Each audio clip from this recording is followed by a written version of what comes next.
Hi, I'm Lanny, and this is Preserving Today. Hey, today I'm out in my woods searching for a stinging nettle. It's spring here in Northwest Washington, and this stuff grows everywhere on our property. Nettle is really good for a lot of different things, and most people look at it as a nuisance and a weed. It spreads like crazy, it stings you when you touch it. What could be good about it? Well, I'll tell you, people have been using it for hundreds of thousands of years. Nettle is rich in many different beneficial nutrients. Aside from the possible benefits of nettle, they are actually delicious if you can get past their sting. You can use nettle to saute like spinach. You can dry nettle and use it like an herb or in teas, on its own or in a tea blend. You can bake with nettles, make things like muffins, cakes, scones. But my favorite way to use nettle is in pesto. If you want to preserve fresh stinging nettle, the best way to do it is with oil. And making a pesto is the easiest, most convenient way to get that done. And I'm going to show you how I do just that. So after I collected these nettles, I bring them back into my kitchen, and I'm actually going to wear gloves to prevent them from stinging me. And today I'm going to wash them because it hasn't rained in a little while and these things are pretty dusty. So I'm just filling a bowl with cold water in my sink, and I'm putting the nettles into the cold water and swishing them around a bit.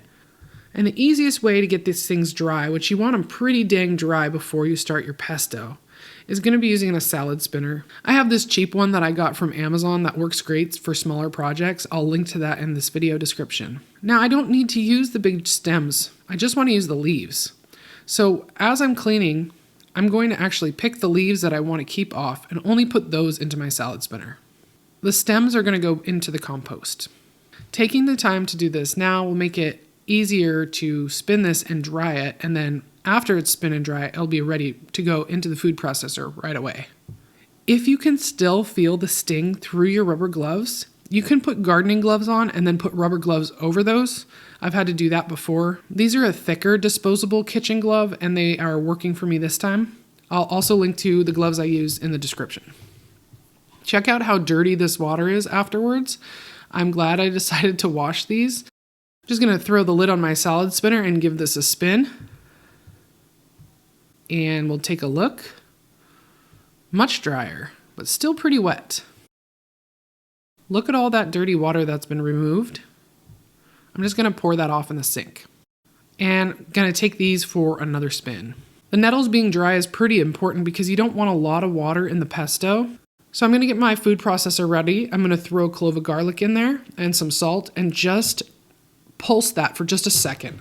I find adding the salt and the garlic together and pulsing it first will help prevent your garlic from ending up in a big chunk. Next goes in the nettles. I do about 2.5 big handfuls of nettles and kind of push them down. Not too tight. And I'm going to add just a little bit of olive oil to the top of that just to get things started. In the meantime, I'm grabbing my tiny cast iron skillet. I'm preheating it over medium-low heat to toast some pine nuts. Pine nuts are delicious, but they're expensive. I'm only going to use 2-3 tablespoons for this recipe. Put the pine nuts into a preheated skillet and shake them. And don't walk away at this point. Shake and shake and shake until these things are nice and toasty. They will go from perfect to burned quickly, so that's why I recommend not walking away. After pulsing your nettles a few times, add your pine nuts and turn your food processor on, filling the oil reservoir with olive oil so that it'll drizzle in slowly.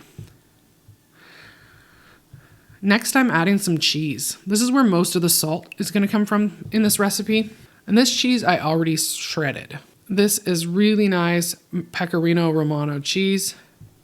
You can also just use a Parmigiano Reggiano or even just an American Parmesan. But since so much of your salt is going to come from this cheese, keep in mind that a lot of your flavor is coming from the cheese as well. So use the best cheese possible, as well as use the best olive oil possible, and you'll have a better pesto. If you like the taste of the cheese and you like the taste of the olive oil on its own, you'll probably like it in the pesto. I added the lemon because it balanced things out, as the plain nettle was tasting a little bitter. When everything's come together, I'm going to move it to a jar. And this pesto is a little bit thicker than I like it. But rather than adding more oil now, I'm going to keep it on the thicker side because I intend to keep this pesto for a long time.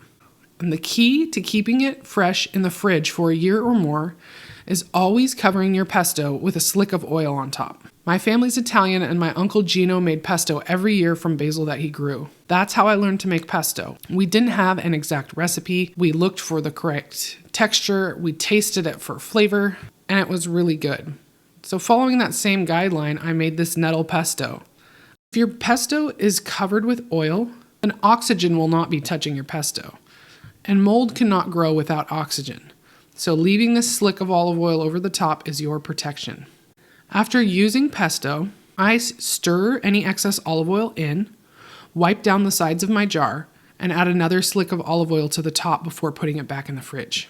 So to be clear, this pesto does need to be stored in the fridge, but if it's stored in the fridge with a slick of oil on top, it will stay fresh for over a year.